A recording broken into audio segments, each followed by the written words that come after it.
Welcome back to the Wealthy Path. Your destination for smarter money decisions. Is owning a car really worth it in 2025? Or should you ditch the down payment, skip the monthly bills, and just ride Uber? Today, we're breaking down the real cost, and the smarter choice might surprise you.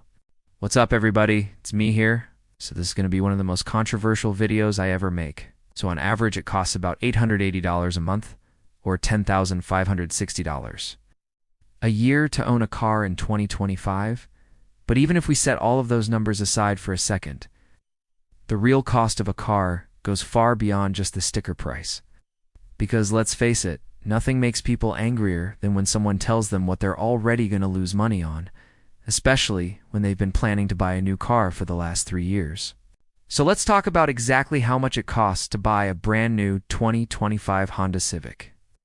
Whether or not you should actually buy a car in 2025, and why some people would be better off using Uber instead.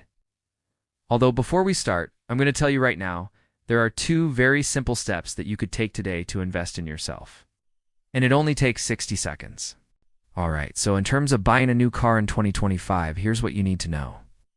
On average, the total cost of owning a car in 2025 is going to run you about $880 a month, or $10,560 a year.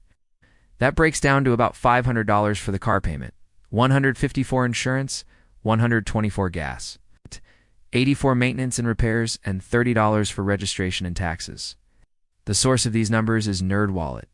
They did a study across the United States where they found that the average loan term was 69 months, which is 5.5 years. They also found that the average loan balance was $375 a month, and they used an average annual interest rate of 7%. Now, the problem with this number is that cars tend to depreciate between 15 to 20% in value every single year. This means that by year 5, you would have paid $20,000 in total interest to own a $375 a month car, meaning that you paid $62,500 by the time the car is worth $30,000, which coincidentally happens to be the same amount that you would have spent had you simply taken the bus. Not to mention the added stress of dealing with repairs, insurance claims, parking, and traffic. That's why I ask you guys, is it smarter to buy a car or use Uber in 2025? Comment below. Now, in terms of when buying a car does make sense, here's what you need to know. First, if you have a long commute, then it probably makes sense to own a car. The same goes if you live in an area with poor public transportation, or if you plan on keeping the car for 5 years or longer. After all, when you think about it from the perspective of a rich person, it's cheaper to own a depreciating asset like a car than it is to pay someone else to drive you around. Secondly, if you use the car for business, your family, or a side hustle like Uber, then it could make sense to own a vehicle outright. But the biggest question of all is whether or not you could afford to buy a car without putting yourself in a tough financial position. After all, it doesn't matter if you own an asset if you could no longer afford to pay for it in the first place. On the other hand, here are 5 reasons why it might be smarter to use Uber. 1. If you live in a city or an urban area where it's easier to get around without a car. 2. If you don't drive daily or regularly. 3. If you want to avoid car debt and the ongoing expenses that come with owning a vehicle. 4. If you want more financial flexibility and lower fixed costs. And 5. If you'd rather invest the difference and earn a greater return than what the car would have otherwise cost you. Now, after gathering all of that data, it was found that the average person spends $1,624 a year on their car. That works out to about $135 a month. However, the real cost of car ownership is much higher when you consider depreciation, insurance, maintenance, fuel, and other expenses. According to a recent study by AAA, the average cost of car ownership is $10,560 a year for a 5-year-old vehicle, including depreciation, fuel, insurance, repairs, and maintenance. It comes out to about $880 a month. Of course, this is just an average, so your actual cost of car ownership will depend on a variety of factors, including the make and model of your car, how much you drive, where you live, and your driving record. However, it's important to note that the average cost of car ownership has been steadily increasing in recent years. In fact, according to AAA, the average cost of car ownership increased by 22% between 2019 and 2023 alone. So, If we were to factor in the average cost of car ownership into the equation, it's pretty easy to see why many people are choosing to use Uber instead of buying a car. If we assume that the average person commutes to work 5 days a week, 52 weeks a year, and that they drive an average of 20 miles each way, then the average cost of commuting to work is approximately $2,800 per year.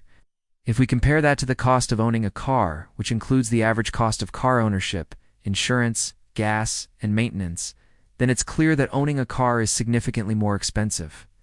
The average cost of owning a car is about $10,560 per year, which is more than 3 times the cost of commuting to work. That's why it's becoming increasingly popular for people to use ride-sharing services like Uber instead of owning a car. Not only is it typically cheaper, but it's also more convenient, especially when you consider that you don't have to worry about things like car payments, insurance, gas, or maintenance. Plus, you can easily hail a ride with the tap of a button. On top of that, public transportation is another option that people are choosing to take advantage of. Public transportation is usually the cheapest way to get around, especially when compared to both ride-sharing services and car ownership.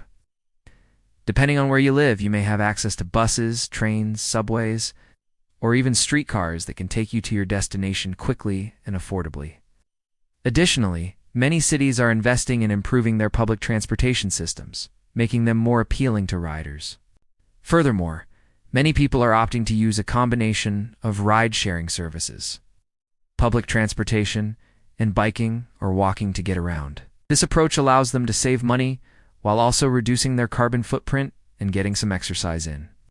By using a combination of different modes of transportation, people can reduce their overall transportation costs and still get to their destinations quickly and conveniently. However, there is a slight catch. Because even though using Uber or public transportation is great, the opportunity cost is that instead of investing the $10,000 down payment plus the $500 a month that you would have spent on a car payment, you could have invested that money, and after 5 years, you could have made $40,000. Just consider that the average stock market return is somewhere between 7 to 10% annually. That means that if you invested the average car payment of $500 a month over 5 years, assuming an average 8% return, you could have ended up with a total of $40,000. For example, if you invested $12,000 at the age of 25 with an average 8% annual return, then by the time you're 65 years old, you would have $1.4 million. If you invest $500 a month or $6,000 a year, then by the time you're 65, you would have $2.8 million. And if you invest $1,000 a month or $12,000 a year, then by the time you're 65, you would have $3.4 million. This is why some people say that the rich don't buy things that depreciate in value. That's something to think about. So in terms of my own experience, I personally sold my car back in 2017, and I've been using Uber or Lyft ever since. The reason for this is that I figured I could use that money to either buy properties or invest it, which I have done. Now, obviously, I'm in a unique position where I can afford to pay for convenience, but I also view it as an investment in my time. By spending less time managing a car and more time growing my businesses, I'm able to increase my income. But as far as the actual cost of Uber and Lyft, it's pretty cheap, especially when you're splitting it with a friend. In addition to that, I also use public transportation whenever possible, like the subway and the train. But for me, it's always nice knowing that if I need to go somewhere last minute, then I could easily order an Uber. So in terms of my recommendation, I would say that if you're young, you don't have kids, you don't have a long commute, and you live in a decent city, then I think it's perfectly fine to not own a car. The reality is that a lot of us don't use our cars as much as we think we do. And if you're able to use public transportation or ride-sharing services, then it could save you a lot of money. That's why I ask you guys, smart money question, are you buying a car because you need it? Or are you buying a car because it feels like the right thing to do? Let me know your thoughts in the comments down below. And with that said, you guys, thank you so much for watching. Thank you so much for watching. And until next time,